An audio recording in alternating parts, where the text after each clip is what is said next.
Alhamdulillahi Rabbil Alamin.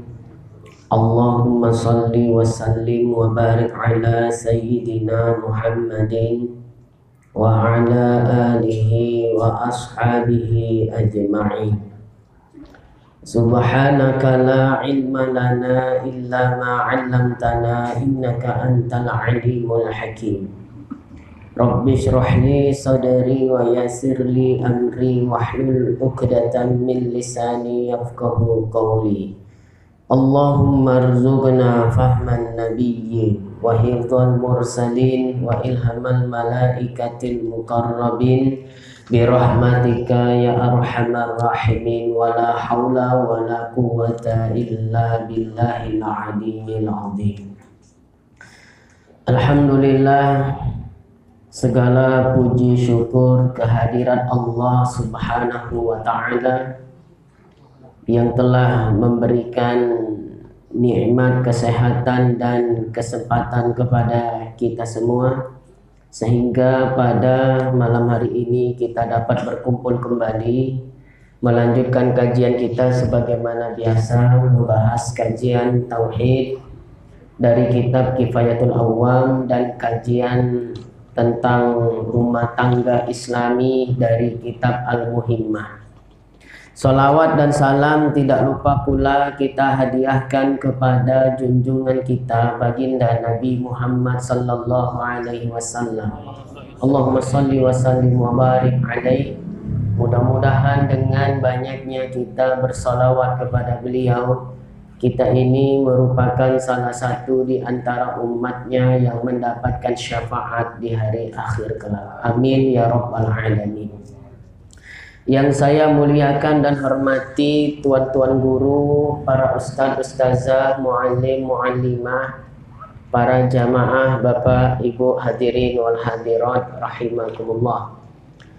Yang pertama kita akan kaji terlebih dahulu, yaitu kajian tauhid kitab Kifayatul Awam. Pada bulan yang lalu kitab Muhimmah yang lebih dulu kita buka. Pada bulan ini berganti kitab Kifayatul Awam tauhid yang terlebih dahulu kita buka. Pada pertemuan yang lalu kita sudah membahas tentang perbedaan antara dari dalil ijmali dan dalil tafsili. Ya, kita sudah menjelaskan perbedaan antara keduanya, antara dalil ijmali dengan dalil tafsili. Sekarang wa ammat taqlidu wa huwa ayya'rifal aqaidal khamsina. Di halaman berapa udah ketemu belum? 18 yang Latin ya, halaman 18. Wa ammat taqlidu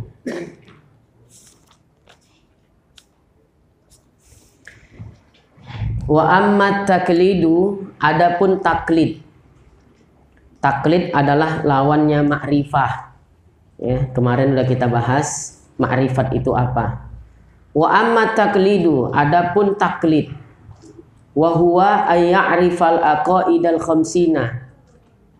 Adapun taklid yaitu mengetahui akidah yang 50, walam ya'rif laha dalilan, dan tidak mengetahui baginya dalil, ijmaliyan au tafsiliyan, sama ada dalil ijmali atau dalil tafsili. Fakhtalafal ulama'u fihi, maka berbeda pendapat ulama tentangnya. Kemarin sudah kita bahas wajibnya ma'rifat dalam aqaidul iman yang 50. Tidak dikatakan dia ma'rifat kecuali dia mengetahui sifat-sifat wajib, mustahil, jaiz bagi Allah beserta dengan dalilnya. Ya, jadi kalau sebatas tahu, ya, yakinkah kau Allah bersifat wujud? Yakin. Apa dalil Allah bersifat wujud? Apa dalil Allah bersifat qidam? Antah, tak tahu aku katanya. Nah, tapi dia betul-betul jazm. Ya, betul-betul yakin, mantap imannya tentang sifat-sifat Allah itu. Hanya saja ketika ditanya dalil, tak didapat baginya dalil itu. Apakah dia dalil ijmali ataupun dalil tafsili. Ya, sebagaimana yang kita bahas lalu, dalil dalam tauhid ada dalil ijmali, ada dalil tafsili. Berarti taklid lah dia. Tapi ketika ditanya, yakinkah kau Allah Ta'ala itu ada? Ya, yakin. Ya, betul kau yakin? Benar. Mantap keyakinanku tentang adanya Allah. Apa pula dalil adanya Allah tuh? Dia jawab, dalil adanya Allah, adanya alam ini. Baharunya alam menjadi dalil adanya Allah. Itu disebut dengan namanya dalil apa? Dalil ijmali. Ya, dalil ijmali. Nah, itu udah bisa, udah cukup. Ya. Kalau ditanya lagi, bagaimana kau bisa menjadikan alam ini sebagai dalil adanya Allah? Ya, kalau itu tak tahu pula awak penjelasannya, ya, untuk lebih rinci. Berarti pemahaman dia dalam Aqwaidul Iman 50 sebatas dengan dalil ijmali saja. Udah cukup tidak kira-kira? Dengan dalil ijmali sudah cukup, ya. Tapi kalau dengan dalil tafsili bisa dia merincikannya lebih jauh. Itu namanya dalil tafsili. Dan yang wajib bagi kita semua belajar tauhid hanya sampai dalil, ya, ijmali, yang wajib aini. Ya, adapun wajib kifayah belajar tauhid sampai dengan dalil tafsili. Tapi harus ada, ya, di daerah kita minimal satu orang. Ya, satu orang saja yang dia memang benar-benar, ya, menguasai ilmu tauhid sampai dengan dalil tafsili. Ya, batasnya berapa jaraknya? Yaitu jarak mafasatil qasr. Ya, jaraknya. Jadi kalau di jarak itu, jarak yang dibolehkan mengqasar sholat, ya, kalau tidak ada di dalam ruang lingkup jarak tadi mafasatil qasr, nggak ada yang ahli tauhid dengan pemahaman sampai dengan dalil tafsili, berdosalah kita semua. Jadi dalam ruang lingkup jarak mafasatil qasr, jarak yang dibolehkan mengqasar, ya, atau bahkan menjamak sholat, maka harus ada yang ahli tauhid di situ dengan dalilnya secara dalilnya secara tafsili. Minimal satu orang saja. Nah, itu dia. Jadi orang yang tidak mengetahui dalilnya secara ijmali ataupun tafsili, maka dia tidak dikatakan ma'rifah, tapi dikatakan taklid. Walau dia hafal sifat 20, wujud, qidam, baqa, dan seterusnya, hafal dia, tapi nggak tahu maksudnya wujud itu apa, qidam itu apa, baqa itu apa. Kemudian dalilnya, ya, juga tidak mengerti walau dalil ijmali, itu dikatakan dia taklid, ya. Banyak, ya, orang yang dia hafal sifat 20 sebatas hafalan, tapi tidak, ya, dengan pemahaman. Ya, kalau disuruh menghafal, coba apa yang dihafal dari sifat 20? Wujud, qidam, baqa, ada pula lagunya lagi kan, nazomannya kan gitu. Hafal betul dia, tapi apakah sudah dengan pemahaman? Dan pemahaman itu apakah sudah dengan dalil? Belum tentu. Ya, kalau kita tak belajar, tak mengaji tauhid, kebanyakan yang didapat sebatas hafalan, ya, tidak dengan pemahaman serta dengan dalil. Maka itu tidak dikatakan makrifat, itu adalah taklid. Baik. Ada sebagai tambahannya, dalil dari sisi jenis ada dua di dalam tauhid tadi. Ada dalil ijmali, ada dalil tafsili. Dalil ijmali itu dalil yang bersifat umum, global. Dalil tafsili, dalil yang bersifat rinci. Nah, kemudian dari segi sifat, dalil terbagi dua lagi. Ada namanya dalil akli, dalil akal. Kemudian yang kedua ada dalil nakli, dalil yang bersumber dari Al-Quran dan hadis. Namanya dalil nakli. Atau disebut juga dalil simai. Nah, jadi kalau ada di dalam kitab tauhid nanti, dalil sifat ini adalah dengan dalil simai. Nah, jangan bingung apa pula dalil simai, baru ini kudongah katanya kan. Dalil simai itu sama dengan dalil nakli. Nah, jadi dalil dari sisi sifat terbagi kepada dua. Dalil akli, dalil akal, kedua dalil nakli atau dalil simai, yaitu dalil yang bersumber dari, ya, Al-Quran maupun hadis Nabi Muhammad sallallahu alaihi wasallam. Nah, dari 20 sifat wajib bagi Allah Subhanahu wa taala, ulama membagi kepada 3 bagian. Ya, dari sisi pendalilannya. Nah, jadi sifat wajib kan ada 20. 20 sifat wajib tadi kan harus ditopang dengan dalil, kan gitu kan? Nah, dari sisi pendalilan dari 20 sifat wajib itu tadi, ya dari sisi pendalilannya, para ulama membaginya kepada sifat. Ya, kepada 3, dari sisi sifat ulama membaginya kepada 3 bagian. Dari sisi pendalilan 20 sifat wajib. Nah, yang pertama, sifat-sifat yang tidak sah pendalilannya kecuali dengan dalil akli.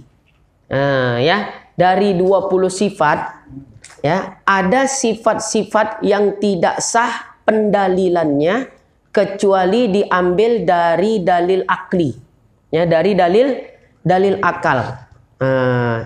Yaitu apa? Yaitu sifat-sifat yang tawakuf mukjizat kepadanya. Ini mungkin belum pernah mungkin dijelaskan di sini, ya. Ini penting, ya. Sifat wajib, saya ulang. Sifat wajib ada 20 sifat. Menurut pendapat yang menyatakan al-asya ada 4. Maujud, ma'dum, hal, amrun, iktibari. Tapi kalau menurut pendapat yang menyatakan al-asya hanya 3, maujud, ma'dum, amrun, iktibari, tidak ada hal, maka sifat wajib hanya 13. Jadi ada kajian sifat wajib 13, enggak 20 aja. Ya, itu versi Imam Abul Hasan Al-Asy'ari. Ya, kebanyakan kita di mana-mana ngajinya sifat 20. Kita ikut pendapat yang mengatakan sifat wajib ada 20. Kenapa? Karena menurut mereka al-asya itu ada 4. Maujud, ma'dum, hal, amrun, iktibari. Tapi sebenarnya, ya, sifat 20 itu kaul yang doif. Ya, bisa nanti dibaca di Aqidatun Najin itu ya, yang sudah kita bahas. Yang muktamad sebenarnya yang 13. Cuma kita membaca atau mempelajari dari dulu yang 20 modelnya. Yang 20 sifat wajib. Kenapa? Itu lebih mudah dipahami. Ya, lebih mudah dipahami oleh kita yang orang awam daripada dengan penghitungan sifat wajib 13. Yang 20 itu pun kadang masih poning kepala awak dibuatnya. Ya, kalau bisa pun dibagi lagi, dirincikan lagi. Lebih dari 20 nggak apa-apa kan gitu kan. Yang penting lebih mudah. Ini pula diringkas jadi 13. Nah, ini perlu kita pahami. Mana tahu nanti kita baca kitab lain, ya, kitab yang modelnya Imam Asy'ari, dikatakan di dalam kitab itu sifat wajib hanya 13. Nah, jangan kita bilang, wah kitab sesat ini. Ya, dari zaman atuk-atukku dulu, ku mengaji tauhid 20. Ya kan, sifat wajib. Ini pula 13. Dari mana pula datangnya? Jangan. Itu sebetulnya yang pendapat yang muktamad itu. Ya, yang memilih belajar tauhid dengan model pembagian sifat wajib 20, sebenarnya itu kaul yang doif, pendapat yang lemah, ya. Cuma karena lebih mudah untuk orang awam, makanya ini yang banyak dipakai oleh para ulama. Nah, itu dia. Tapi kalau mereka nggak pakai yang itu lagi belajarnya, udah pakai yang 13, kan gitu kan? Nah, jadi di mana nanti lagi bedanya? Kalau yang 20 sifat, mereka memasukkan maknawiyah, qadiron, muridan, ilman, hayyan, sami'an, basiron, mutakalliman, ya, yang model 20 sifat itu memasukkannya sebagai hal. Kaunuhu qadiron, kaunuhunya yaitu hal. Tapi kalau versinya Imam Asy'ari yang menyatakan bahwasanya sifat wajib hanya 13, hal itu hal nggak ada, mereka menggolongkan maknawiyah sebagai amrun iktibari. Nah, nanti ada perbedaannya situ. Ya, insya Allah nanti waktu kita ngaji tauhid kitab Sirajul Huda itu akan saya jelaskan. Ya, saya akan lagi menjelaskan nanti lebih spesifik sifat ma'ani dan maknawiyah itu lebih cemana sih perbedaannya. Nah, itu nanti kita akan tahu di situ. Sama basar, Allah melihat makhluk, mendengar makhluk, wajib apa harus. Nanti nampak dia di situ. Ya, dari pembahasan sedetail itu nanti insya Allah bulan depan lah tuh. Kembali lagi kita ke masalahnya. Sifat wajib bagi Allah ada 20 sifat. Ya. Dari sisi pendalilannya, para ulama membagi sifat-sifat Allah kepada 3 bagian. Yang dari 20 sifat tadi. Yang pertama, ada sifat-sifat yang tidak sah pendalilannya kecuali dengan dalil akli. Artinya sifat-sifat itu harus dengan dalil akli baru tegak dia. Ya, kalau hanya dengan dalil nakli saja belum tegak dia. Ya, dalil akli tadi dalil apa? Dalil yang bersumber dari akal. Ya, akal dalilnya. Kalau nakli simai baru bersumber dari Al-Quran dan hadis. Jadi simak baik-baik ya. Ada sifat-sifat yang tidak sah pendalilannya kecuali dengan dalil akli, dengan dalil akal. Harus dengan dalil akal. Kalau dengan dalil nakli nggak tegak, ya dalil bagi sifat-sifat tersebut. Nah kriterianya apa? Kriteria sifat-sifat yang tidak sah pendalilannya kecuali dengan dalil akli, kecuali dengan dalil akal. Kriterianya apa? Yaitu sifat-sifat yang tawakuf, ya sifat-sifat yang tawakuf mukjizat kepadanya. Nah itu bahasa tauhidnya begitu, sifat-sifat yang tawakuf mukjizat kepadanya. Maksudnya cemana Ustaz? Tidak ada mukjizat kecuali dengan sifat-sifat itu. Ya, mukjizat Nabi nggak akan ada kecuali dengan adanya sifat-sifat itu. Jadi sifat-sifat yang tidak sah pendalilannya kecuali dengan dalil akli, dengan dalil akal, sifat apa aja contohnya? Wujud, qidam, baqah, mukhalafah, qiyamu binafsi, ya kan? Kemudian kudrat, iradat, ilmu, hayat. Itu adalah sifat-sifat yang tidak sah pendalilannya kecuali dengan dalil akli. Jadi wujud, qidam, baqah, qiyamuhu binafsi, mukhalafah, ya kan? Kemudian kudrat, iradat, ilmu, hayat, ya. Sifat-sifat itu ya pendalilannya, wadania ketinggalan tadi itu ya. Sifat-sifat itu pendalilannya tidak sah kecuali dengan dalil akli. Kenapa tidak sah kecuali dengan dalil akli? Karena mukjizat tawakuf kepada sifat-sifat tadi. Artinya nggak akan ada mukjizat kalau nggak ada sifat-sifat itu. Contohnya gini, wujud. Wujud tadi pendalilannya dengan dalil akli atau dalil nakli? Termasuk dengan dalil akli. Kenapa? Karena mukjizat tawakuf kepadanya. Wujud artinya ada. Berarti kalau sifat wujud nggak ada, berarti kan Allah nggak ada. Apakah akan ada mukjizat Nabi? Nggak akan ada mukjizat Nabi kalau Allahnya saja tidak ada. Berarti mukjizat Nabi tawakuf, bergantung ya kepada sifat-sifat itu. Jadi sifat wujud, qidam, baqah, qiyamuhu binafsi, mukhalafah, wadaniyah, kudrat, iradat, ilmu, hayat, ya itu pendalilannya adalah dengan dalil akli, ya bukan dengan dalil nakli.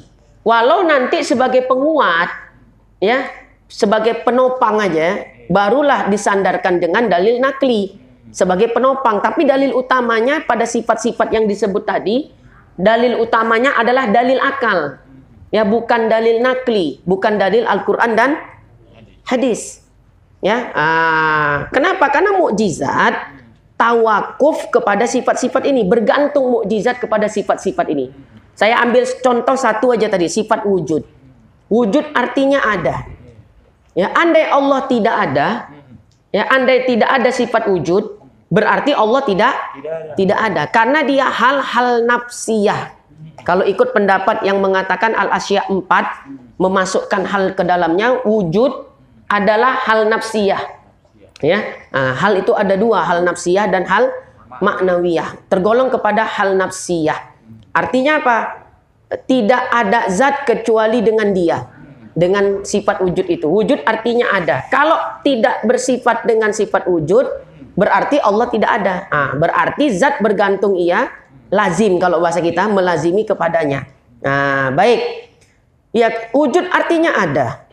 Kalau Allah tidak bersifat wujud, berarti Allahnya tidak ada. Kalau Allahnya saja tidak ada, mana mungkin ada mukjizat Nabi?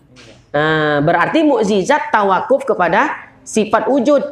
Maka disebutkanlah oleh para ulama tauhid bahwa sifat-sifat yang saya sebutkan tadi semuanya itu ya sahnya dalilnya adalah dengan dalil akli. Ada yang protes ya, lain kajiannya bah ya, sosat katanya. Di mana-mana kalau dalil itu selalu Al-Quran nomor 1 ya, Al-Quran hadis dalil nomor 1. Ini lain pula, dibilang Ustadz itu pula dalil akal. Berarti akal mengalahkan Al-Quran dan hadis lah yuk. Itu orang yang malas mengaji tuh komentarnya begitu ya. Jadi begini, di dalam pembahasan akidah dengan fikih itu beda lah ya. Kalau pembahasan akidah yang dihadapi bukan orang Islam aja, tapi orang non muslim ya, orang kafir. Nah kalau kita berdebat dengan orang kafir tentang konsep ketuhanan ya, kita menggunakan dalil Al-Quran, dalil hadis, ya nggak akan masuk di akal mereka. Kenapa? Mereka sendiri belum beriman kepada Al-Quran. Ya, jadi kalau dikasih dalil Al-Quran 1000 ayat, ya kita kasih kepada orang kafir tentang dalil konsep ketuhanan, dalilnya kita ambil dari Al-Quran, dari hadis, akan mental sama mereka, nggak diterima. Kenapa? Mereka belum beriman kepada Al-Quran. Tapi kalau kita kasih dalil akli, ya dalil logika, masuk di akal orang tuh. Ya Tuhan itu wajib esa, wajib 1. Kita bilang, nggak boleh Tuhan tuh berbilang 2, 3, 4. Ya, kalau kita pakai dalil Al-Quran, apa dalilnya kira-kira yang cocok? Qul huwallahu ahad. Itulah kita kasih dalilnya kepada orang kafir. Tak akan masuk ke otak dia. Kenapa? Dia tidak beriman kepada Al-Quran. Tapi kalau kita pakai dalil akal, ya, semisalnya begini, andai Tuhan ada 2, nggak usah 3, nggak usah 4, atau banyak, 2 aja Tuhan. Ya, kalau almarhum guru saya, Ustadz Hafiz Yazid, Allahyarham, mencontohkannya sering begitu. Ada Tuhan langit, ada Tuhan bumi. Ya, Tuhan langit menurunkan hujan ke bumi, sehingga banjir bumi, nggak ada daratan, air semuanya. Sehingga gelisahlah Tuhan bumi. Akhirnya Tuhan bumi naik ke atas ya, bertemu kepada Tuhan langit untuk menyampaikan protes. Ya, kata Tuhan bumi, wahai Tuhan langit, udah bertemu mereka, wahai Tuhan langit, jangan kau turunkanlah hujan lagi. Apakah engkau tidak melihat bahwa bumi sudah banjir, tiada daratan lagi? Kata Tuhan langit, apa jawabnya? Suka-suka hati akulah, aku kan Tuhan. Kata Tuhan bumi pun begitu, aku juga Tuhan. Tak senang main kita. Tuhan bergaduh kan nggak mungkin. Ya duel. Jadi kalau ada Tuhan itu 2, tak akan jadi alam semesta ini. Asik ribut aja. Karena masing-masing Tuhan punya kehendak. Oh kata mereka, Tuhan kami nggak pernah ribut Ustadz, berdamai Tuhan kami. Justru kalau Tuhan kalian berdamai, Tuhan kalian itu lemah. Contoh begini, ada Tuhan A, ada Tuhan B. Berarti berapa Tuhannya? 2. Berkatalah Tuhan A, wahai Tuhan B, yuk, ya, apa cerita kata Tuhan B? Berdua-dua aja kita tak sodop katanya. Cemano kita ciptakan bumi, biar ramai orang menyembah kita, kan gitu. Kata Tuhan A, ayolah kita ciptakan bumi.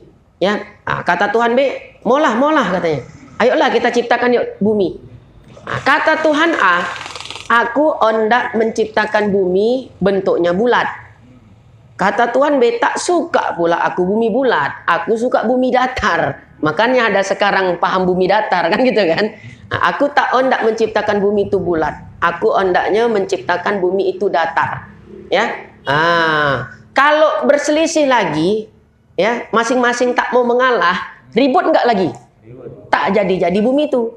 Kata mereka, Tuhan kami nggak pernah ribut Ustadz. Walaupun Tuhan kami 3, 2, 4, 5 nggak pernah ribut. Ya, Tuhan kami berdamai semuanya. Kalau berdamai berarti Tuhan kalian tuh lemah. Yang namanya Tuhan punya kehendak masing-masing.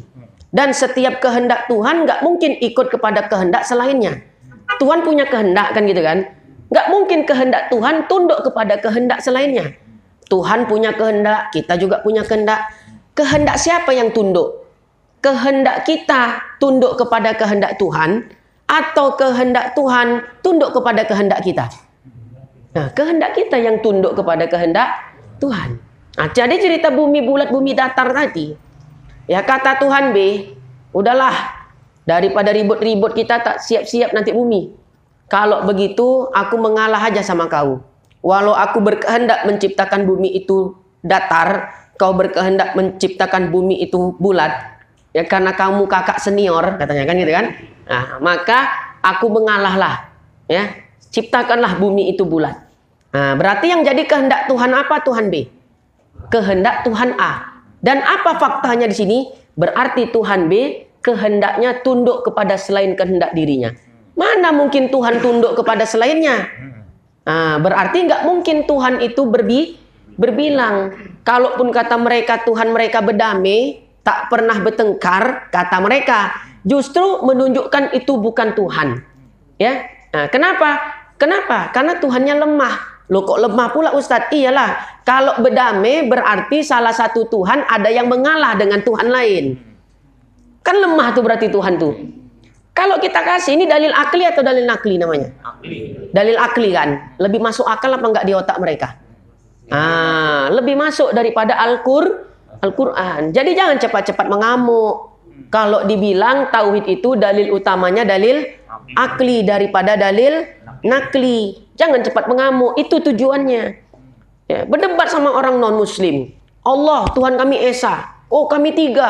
Kok nggak percaya kepada Al-Quran? Allah berfirman, ya, Kul huwallahu ahad. Bebui-bui awak membaca ayat tuh, selo aja orang itu. Mana diterima? Ya, kenapa orang mereka tak beriman kepada Al-Quran? Tak ubahnya mereka menyampaikan ya dari kitab-kitab mereka, kita terima apa enggak? Enggak, karena kita enggak beriman kepada kitab mereka sebab kitab mereka sudah ditahrif. Ya sudah banyak dirubah oleh manusia, udah enggak murni lagi kitabnya sebagaimana kitab-kitab yang dibawa oleh nabi-nabi terdahulu. Jelas kira-kira ya.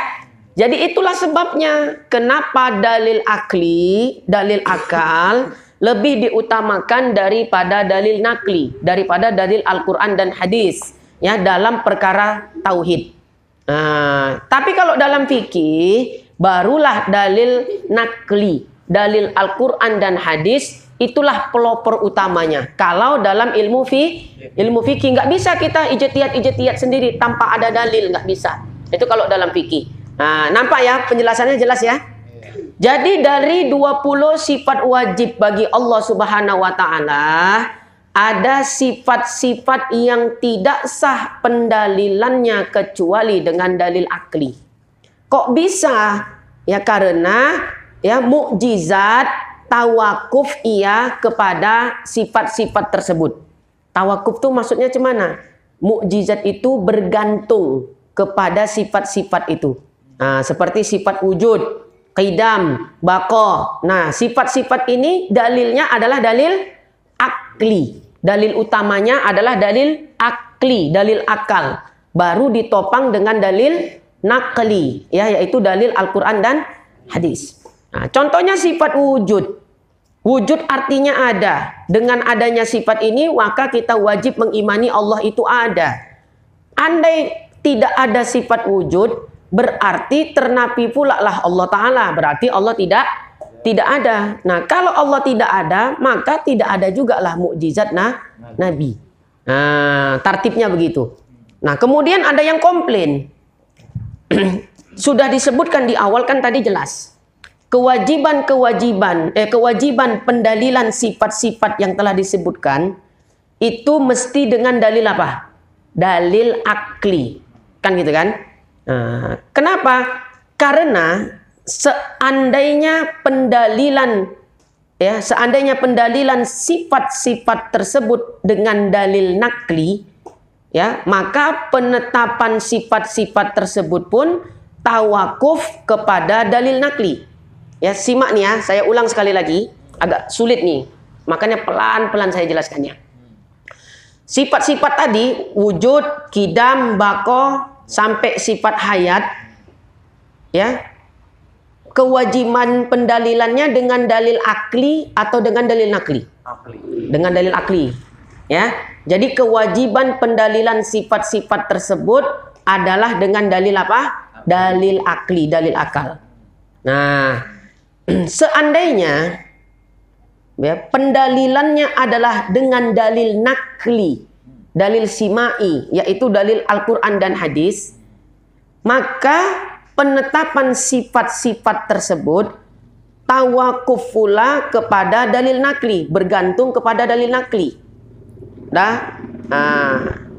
Sedangkan dalil nakli, ya, dalil nakli dalil apa tadi? Al-Quran dan hadis. Dalil nakli sendiri, ya, penetapannya tawakuf kepada, ya, risalah seorang nabi. Ya, saya ulang lagi. Dalil nakli, dalil Al-Quran, dalil hadis itu kan wahyu sumbernya kan. Penetapannya tawakuf kepada ketetapan risalah seorang rasul, seorang nabi. Artinya apa? Andai nggak diutus seorang rasul, apa ada wahyu? Tidak. Nggak ada kan? Apa ada dalil nakli? Tidak. Nggak ada. Berarti dalil nakli tawakuf kepada siapa? Penetapan diutusnya seorang rasul. Adanya dalil nakli bergantung dengan adanya rasul. Kalau nggak ada rasul, nggak ada wahyu. Cocok kira-kira? Kemudian, dan ketetapan kerasulan seorang nabi itu tawakuf dengan adanya mukjizat. Dari mana orang-orang tahu kalau si fulan itu memang betul seorang rasul? Dari mana? Dari mukjizat. Setiap orang bisa ngaku dia rasul, bisa ngaku nabi, macam Musailamah Al-Kadzab. Ya. Jadi Musailamah Al-Kadzab, kenapa diberi Al-Kadzab itu ada kisahnya. Ya, Nabi Muhammad, ya, banyak diberikan mukjizat-mukjizat. Ya. Jadi kan si Musailamah ngaku rasul nih, ngaku nabi. Aku juga nabi, kata dia. Kalau kau memang nabi, cobalah tunjukkan sama kami, kata orang-orang Arab tuh. Ya, kalau Muhammad punya mukjizat ini dan ini. Kau punya mukjizat juga enggak Musailamah? Oh, sebentar. Ya, ada orang sakit, ya. Oh, kalau nabi kemarin itu ada orang sakit mata kalau tak salah kisahnya. Ya, orang sakit mata diludahi sama nabi. Sembuh matanya. Ya, mukjizat. Ludah nabi mengandung mukjizat, bisa menyembuhkan penyakit, ya, penyakit mata. Jadi si Musailamah ini ngaku dia rasul, ngaku nabi. Ya, ditentanglah sama orang-orang Arab. Kalau kau memang nabi wahai Musailamah, kau rasul, mana mukjizat kau kalau Muhammad bisa menyembuhkan penyakit mata? Coba engkau, ya, bisa enggak kau menyembuhkan penyakit juga? Dihadapkanlah orang sakit kepada Musailamah. Jadi diludahin, tadi apakan sama Musailamah, bukan tambah sembuh, tambah parah sakit orang tuh. Sejak saat itulah penduduk, ya, Arab memberikan gelar Al-Kadzab, ya, kepada Musailamah. Makanya namanya Musailamah Al-Kadzab. Jadi pembuktian, ya, bahwa benar dia seorang rasul, ya, ketetapan seorang rasul itu ketetapannya tawakuf kepada mukjizat. Andai ada orang mengaku dia rasul, dia nabi, tapi nggak punya mukjizat, berarti bukan dia. Sudah? Dan mukjizat, ya, sementara mukjizat itu tawakuf kepada sifat-sifat tadi. Ya, mukjizat, adanya mukjizat bergantung kepada adanya sifat-sifat tadi, wujud, qidam, baqo. Ya. Wujud artinya ada. Wajib kita mengimani Allah itu ada. Andai kata Allah tidak bersifat wujud, berarti Allah tidak ada. Kalaulah tidak ada Allah, tidak ada Tuhan, maka tidak didapat pula mukjizat bagi Nabi. Orang Allah aja tak ada, cemana pula ada mukjizat? Berarti mukjizat tawakuf kepada sifat-sifat tadi. Maka daripada itulah tartibnya menunjukkan sifat-sifat itu dia sah pendalilannya dengan dalil akli, ya, bukan dengan dalil nakli. Bisa nggak kira-kira? Sekali lagi ya, tartibnya nih, simak. Sifat wujud, qidam, baqo, qiyamuhu, ya, mukhalafah, ya, kemudian apa? Kudroh, iradah, ilmu, hayat. Nah, sampai situ aja. Sifat-sifat itu, iya. Wadaniyah tadi sudah disebut? Belum. Semua lah tuh dia. Sifat salbiah semua. Ya, wadaniyah kalau belum masuk, masukkan wadaniyah. Iya. Dah. Sifat-sifat yang tersebut tadi semuanya, dalil utamanya adalah dalil akli. Kalau dalam bahasa tauhidnya, sifat-sifat yang tidak sah pendalilannya kecuali dengan dalil akli. Kalau bahasa tauhidnya gitu. Ya, kalau bahasa muda kita, dalilnya kan ada dua, akli dan nakli. Nah, dalil utama sifat-sifat tadi adalah dalil akli, dalil akal. Ya, kenapa kok dengan dalil akli? Kan itu pertanyaannya. Karena sifat-sifat tersebut, ya, yang tawakuf mukjizat kepadanya, ya, karena sifat-sifat tersebut mukjizat tawakuf kepadanya. Tawakuf boleh diartikan bergantung kepadanya. Ya, kalau enggak ada sifat-sifat tadi, enggak akan ada mukjizat. Contoh wujud. Wujud artinya ada. Dengan sifat wujud kita mengimani Allah itu ada. Andai Allah itu tidak wujud, berarti Allah tidak ada. Kalau Allah tidak ada, maka nggak akan ada juga lah mukjizat. Jadi kan jelas mukjizat bergantung kepada sifat-sifat tadi. Itu yang dalam istilah tauhid, mukjizat tawakuf ia kepada sifat-sifat itu. Ada yang protes misalnya. Yang protes pasti ahli tauhid juga. Kalau kita tak akan protes itu. Udah paham aja alhamdulillah. Nah, ahli tauhid kan pemikir nih kan. Ya, ahli kalam itu tukang mikir dia. Ya. Protes dia. Kenapa kok bisa? Sifat-sifat ini tidak sah pendalilannya dengan dalil nakli. Ya, dengan dalil nakli. Kenapa harus dengan dalil akli? Ya, apa sebabnya? Maka tartibnya gini. Terakhir nih, simak baik-baik ya. Tadi udah sepakat kita. Kewajiban pendalilan sifat-sifat itu yang disebut tadi wujud sampai sifat hayat. Ya, kita sudah sepakat kewajiban pendalilan sifat-sifat itu adalah dengan dalil apa? Akli. Dengan dalil akli. Ya, itu titik. Nah, coba kira-kira begini. Kalaulah sekiranya kita katakanlah sifat-sifat itu pendalilannya adalah dengan dalil nakli. Nah, berarti kan kebalikan yang awal kan? Iya, kebalikan. Ya, yang sebenarnya dengan dalil apa? Akli. Tapi coba kita andai-andaikanlah. Kita buat. Ya, kita buat-buatlah dulu seandainya sifat-sifat tadi dalilnya adalah dengan dalil nakli.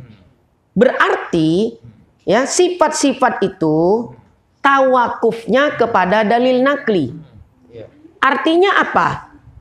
Kalau tidak ada dalil nakli, nggak ada Al-Quran, nggak ada hadis, maka nggak ada juga sifat-sifat itu.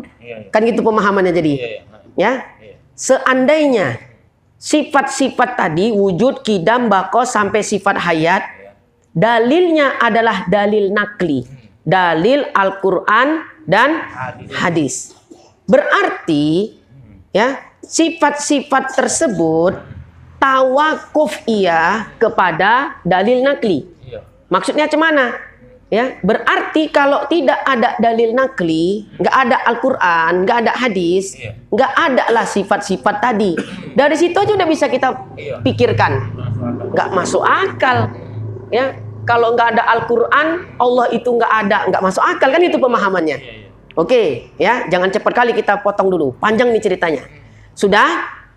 Berarti sifat-sifat tadi tawakuf kepada dalil nakli. Kalau dikatakan ya bahwasanya sifat-sifat itu dalilnya dengan dalil nakli, berarti sifat-sifat tadi tawakuf bergantung kepada dalil nakli. Andai tidak ada dalil nakli, nggak ada lah sifat-sifat itu.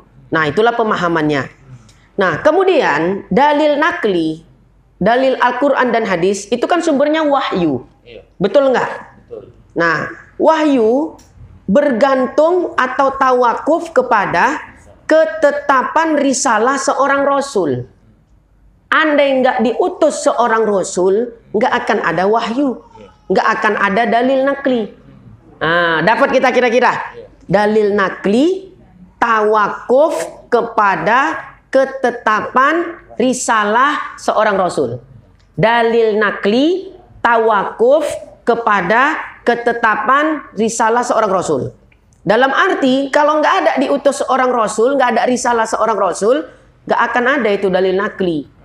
Siapa yang membawa risalah itu? Siapa yang mau membawa wahyu dari Tuhan? Rasulnya aja nggak ada. Sudah. Nah, sampailah terhenti pada rasul tadi itu ya. Nah, sementara risalah kerasulan ketetapannya tawakuf kepada mukjizat. Artinya apa? Tidak diakui seseorang sebagai seorang rasul kecuali punya mukjizat. Betul apa enggak? Rasul pasti punya mukjizat. Kalau enggak Pak Isa nanti bisa ngaku jadi rasul dia. Ya? Kalau enggak ada mukjizat, mana mukjizat Pak Isa? Hah? Kan gitu kan? Harus punya mukjizat. Berarti ketetapan risalah seorang rasul ditetapkan atau tawakuf dengan mukjizat. Artinya kalau ngaku seorang rasul tapi nggak punya mukjizat berarti bukan rasul. Jadi sah dia sebagai seorang rasul bila dia punya mukjizat. Nggak ada rasul yang nggak punya mukjizat. Kan gitu. Coba cari, ada nggak? Nggak ada. Ya sudah. Dan mukjizat itu tawakufnya kemana? Dalil nakli atau akli? Nakli. Mukjizat. Ayo coba. Mukjizat tawakuf ke dalil akli ya atau dalil nakli. Gini. Mukjizat itu tawakufnya kemana? Ke sifat-sifat tadi kan? Maaf ya. Dalilnya kan mukjizat. Tawakuf bergantung kepada sifat-sifat tadi kan? Wujud misalnya.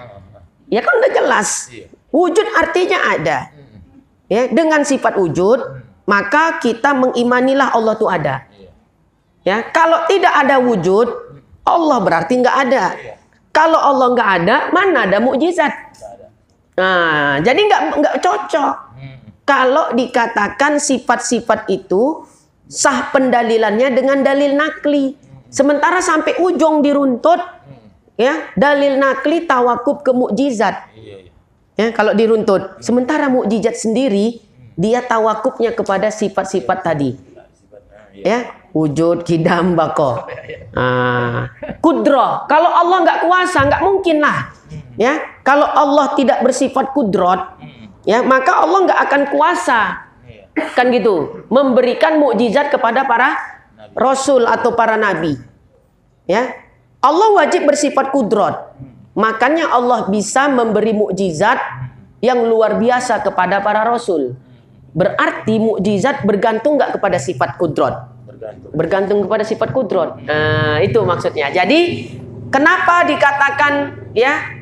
Sifat-sifat tersebut pendalilannya adalah dengan dalil nakli, itulah penjabaran secara tartib akli. Udah. Kemudian ada juga sifat-sifat yang dia pendalilannya dengan dalil nakli, bukan dengan dalil akli. Ya, jadi dikatakan begini, ada sifat-sifat yang tidak sah pendalilannya kecuali dengan dalil simai, dalil nakli. Artinya dalil utama sifat-sifat itu adalah Al-Quran dan hadis. Yaitu apa? Yaitu sifat-sifat yang tidak tawakuf mukjizat kepadanya. Kebalikan yang pertama tadi. Sifat-sifat apa yang dengan ditetapkan dengan dalil nakli? Sifat sama, sifat basor, sifat kalam. Ya, nah ketiga sifat itu ya dianya ya sah pendalilannya dengan dalil apa? Nakli. Ya, jadi dalil utama tiga sifat sama basor kalam.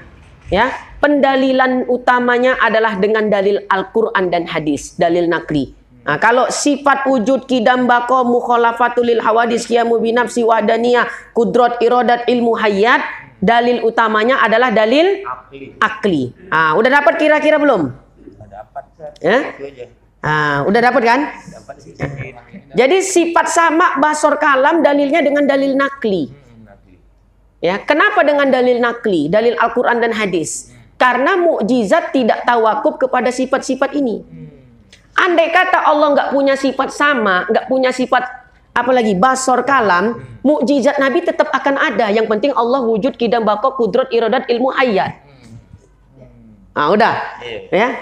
Jadi mukjizat nggak tawakuf kepada sifat sama basor kalam. Yang dalam arti pemahamannya, andai katalah Allah nggak bersifat sama, nggak bersifat basor, nggak bersifat kalam.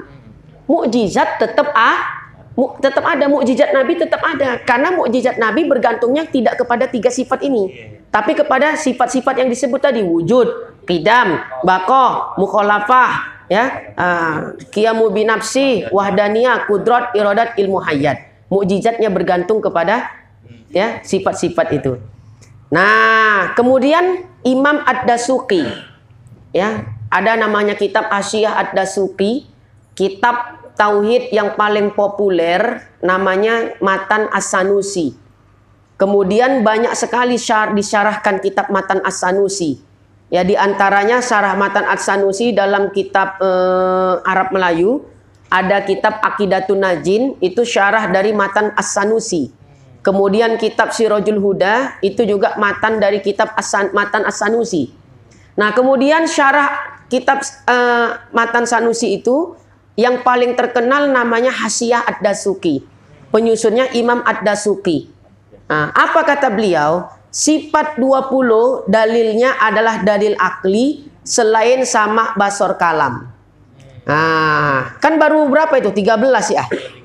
7 sifat lagi, yaitu sifat apa? Maknawiyah. Pendalilannya dengan dalil apa? Terjadi khilaf. Ya, ada yang mengatakan pendalilannya dengan dalil akli, ya, ada yang mengatakan pendalilannya dengan dalil nakli. Tapi yang banyak ulama jumhur mengatakan maknawiyah, pendalilannya tetap dengan dalil akli. Karena Imam Sanusi tadi mengatakan gitu. Dari 20 sifat wajib, ya, dalilnya adalah dalil akli kecuali 3. Sama basor kalam. Nah, berarti kan dipaham dari perkataan beliau, termasuk maknawiyah, pendalilannya dengan dalil akli. Ah, itu dia. Selamat menikmati. Hah? Nanti kalau ngaji tauhid yang biasa-biasa bekato pula. Percuma lah diundang jauh-jauh dari Medan. Kalau begitu aku pun bisa, kan gitu kan. Nah, makanya ngajinya agak lain. Hah? Kalau ngaji-ngaji biasa Pak Isa ya. Allah. Tapi nggak apa-apa Bapak Ibu, yang penting mengaji duduk aja. Duduk kita di sini itu udah melepaskan status mukallid kita. Jadi yang dikatakan ini tadi ya, kita lanjut kitabnya. Ulama tadi kan berbeda pendapat tentang mukallid, orang yang taklid. Dia hafal sifat 20 tapi nggak paham. Ya, kemudian dalil pun nggak tahu. Kan gitu. Itu namanya apa tadi? Mukallid, orang yang bertaklid. Nah, mukallid, orang yang taklid itu cemana status keimanannya? Qala ba'duhum, berkata sebahagian ulama, la yakfi taklid. Ya, taklid itu nggak cukup. Wal muqallidu kafir. Ya, di dalam kitab ini dikatakan apa? Muqallid, orang yang taklid dihukumi kafir. Sekarang pertanyaannya, muqallid itu yang kayak gimana sih? Tadi udah disebutkan kriterianya. Muqallid ayya'rifal aqaidal khamsina walam ya'rif laha dalilan ijmaliyan au tafsidian.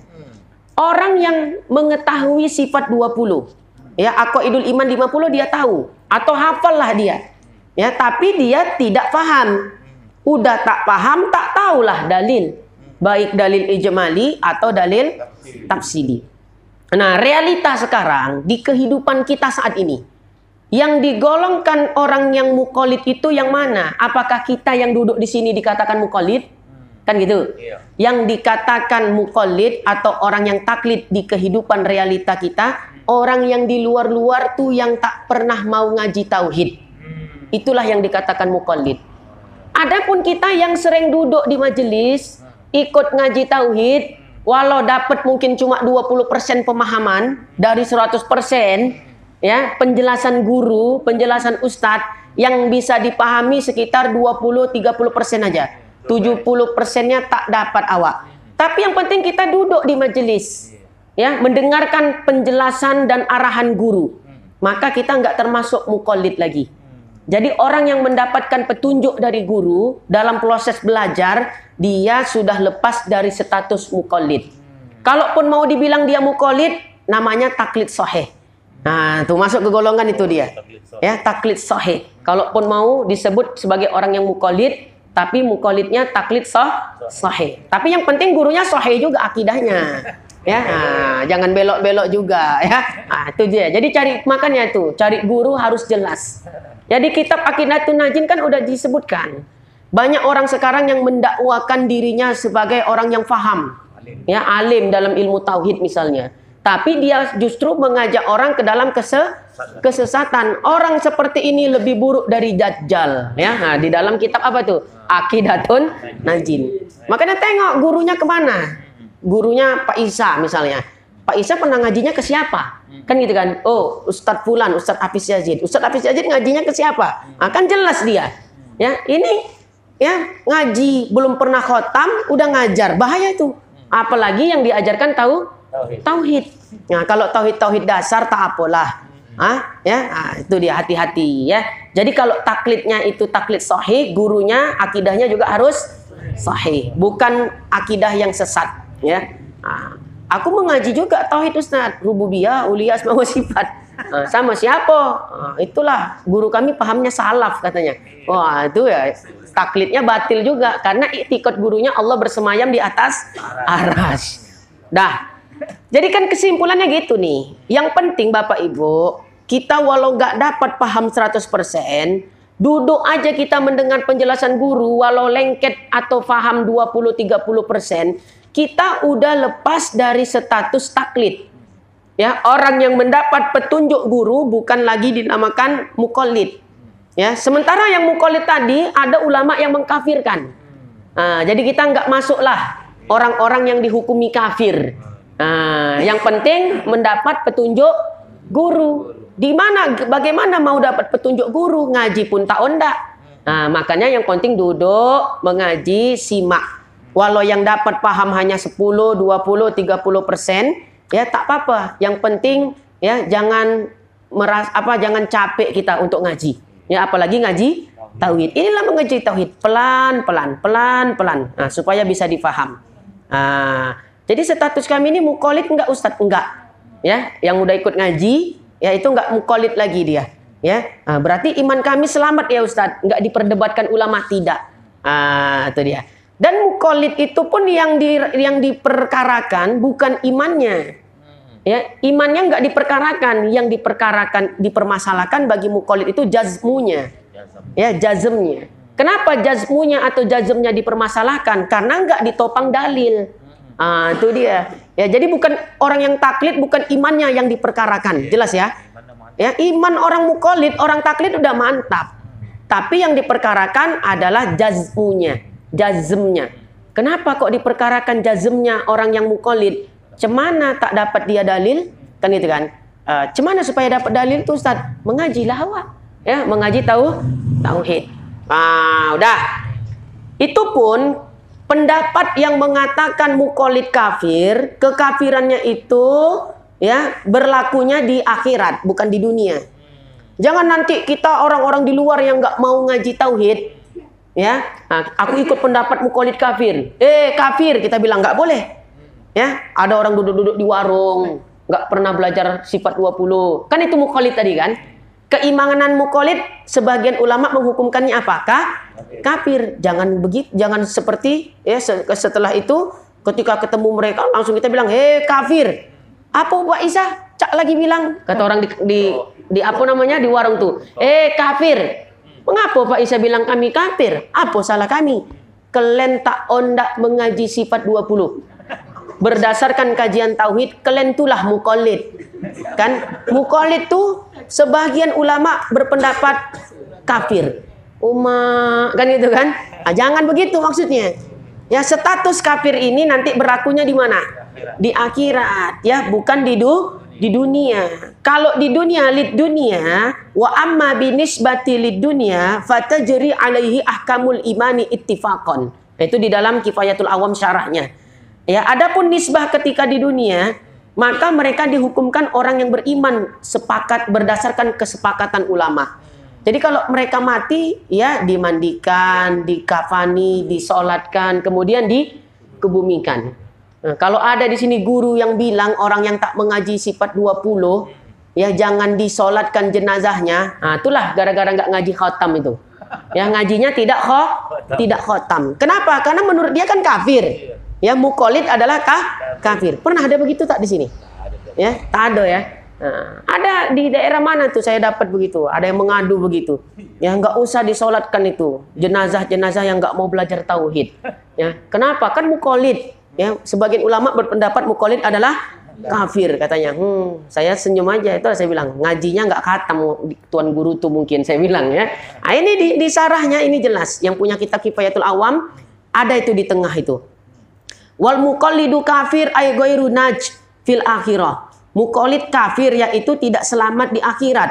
Fala yunafi annahu yu'amilu muamalatul muslimina fid dunya. Tapi dengan status muqallid kafir tadi dihukumi kafir tidak menafikan bahwasanya dipergauli sebagaimana orang Islam ketika di dunia. Walau misalnya kita ikut pendapat muqallid kafir, kan gitu kan?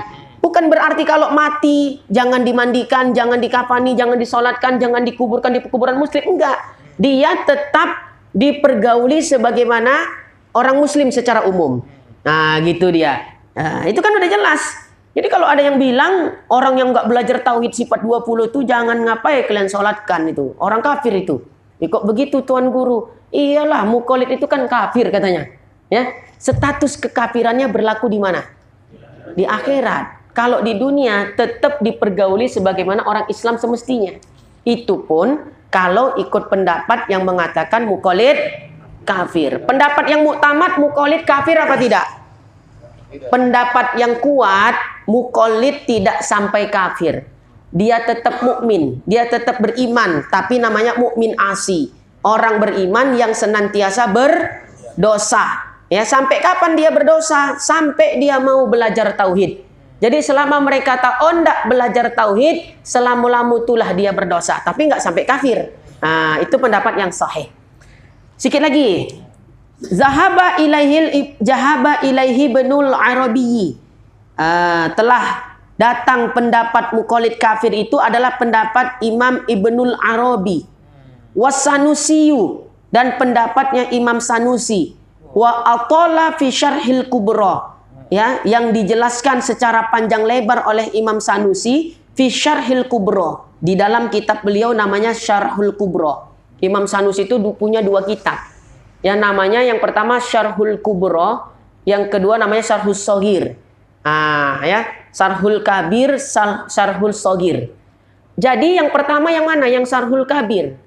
Jadi kalau ada pendapat-pendapat yang kurang cocok di kitab Syarhul Kabir, Imam Sanusi merevisinya di kitab Syarhus Shaghir. Sama seperti yang kemarin yajibu an mukallafin syar'an, kan itu kan ada kan kalau di kitab-kitab tauhid. Kalau di kitab Syarhul Kabir nggak ada kata-kata syar'annya. Ya, wa yajibu ya ala kulli mukallafin syar'an, kan gitu kan? Kalau di kitab Syarhul Kabir nggak ada kata-kata syar'annya. Berarti kan ada 2 indikasi. Bisa jadi wajib belajar tauhid itu wajib usul, artinya yang nggak belajar tauhid kafir. Bisa jadi ya wajibnya wajib syara', yang tidak belajar tauhid berdosa, nggak sampai kafir. Nah, ini memunculkan banyak spekulasi. Akhirnya Imam Sanusi di dalam kitab beliau Syarhus Shaghir direvisi, ditambah. Wa yajibu ala kulli mukallafin syar'an. Nah, berarti beliau menegaskan wajib belajar tauhid itu adalah dengan wajib syara'.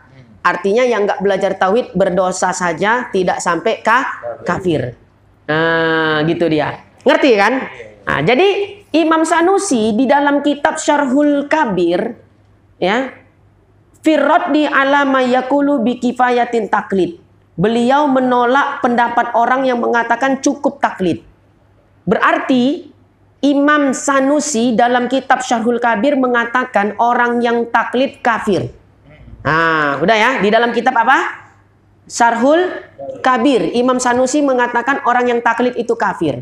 Lakin nukila, akan tetapi dinukil Anas Sanusi ya, Imam As-Sanusi, bahwasanya Imam Sanusi roja'a an zalik. Imam Sanusi merujuk, merevisi fatwanya. Nah, tadi kan di kitab Syarhul Kabir, Imam Sanusi mengatakan orang yang tak belajar tauhid adalah kafir. Tapi pendapat itu dirujuk, direvisi oleh Imam Sanusi ya di dalam kitab beliau yang lain. Ya, bahwasanya beliau di kitab yang lain mengatakan mukallid nggak sampai kafir. Nah, gitu. Ngerti? Ya. Jadi ada dua pendapat Imam Sanusi. Pendapat yang pertama Imam Sanusi di dalam kitab Syarhul Kabir. Beliau mengatakan bahwasanya orang yang tak belajar tauhid, orang yang mukallid adalah kafir. Tapi di kitab beliau yang lain, beliau merujuk atau merevisi pendapat beliau yang pertama. Di kitabnya yang lain beliau mengatakan mukallid tidak kafir. Ya, waqala bi kifayati taklid, kata beliau, cukup taklid. Akan tetapi dikatakan lakin lam naro, akan tetapi kami tidak melihat fi kutubihi, di dalam kitabnya Imam As-Sanusi, ilal qaula bi adami kifayatihi, kecuali pendapat yang mengatakan tidak cukupnya taklid. Artinya gini, si penyusun kitab Kifayatul Awam menyatakan, aku belum nampak di kitab mana yang menyatakan bahwasanya, di kitab Imam Sanusi yang mana yang menyatakan bahwasanya beliau merevisi fatwanya yang mengatakan bahwasanya taklid itu cukup. Ya, bikifayati taklid, artinya tidak sampai kafir. Aku belum ketemu di kitab Imam Sanusi. Tapi saya menangkap, ya seperti yang saya jelaskan tadi, Imam Sanusi dia tidak tidak menyebutkan secara khusus bahwasanya taklid adalah mukmin asli, tidak begitu. Tapi dari ibarat kitabnya, wayajibu ala kulli mukallafin, kan gitu kan? Wayajibu ala kulli mukallafin ayya'rifa. Nggak ada kata syar'annya. Itu di dalam kitab Syarhul Kabir. Imam Sanusi menyatakan ada dua opsi di situ. Ya, bisa saja orang yang tidak belajar tauhid, mukallid, dianggap kafir. Itu di dalam kitab Syarhul Kabir Imam Sanusi. Kemudian saya buka kitabnya yang lain, Syarhus Shagir, ditambahkan syar'an. Jadi saya mengindikasikan inilah maksudnya mungkin Imam Sanusi merevisi fatwanya. Di kitab yang pertama nggak ada syar'annya. Jadi bisa saja spekulasinya apa? Orang yang nggak belajar tauhid kafir, kan mukallid.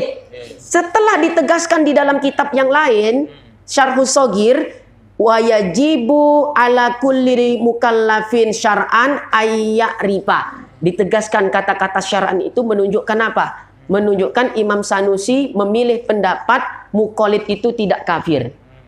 Ini kan disebut oleh si penyusun kitab Kifayatul Awam.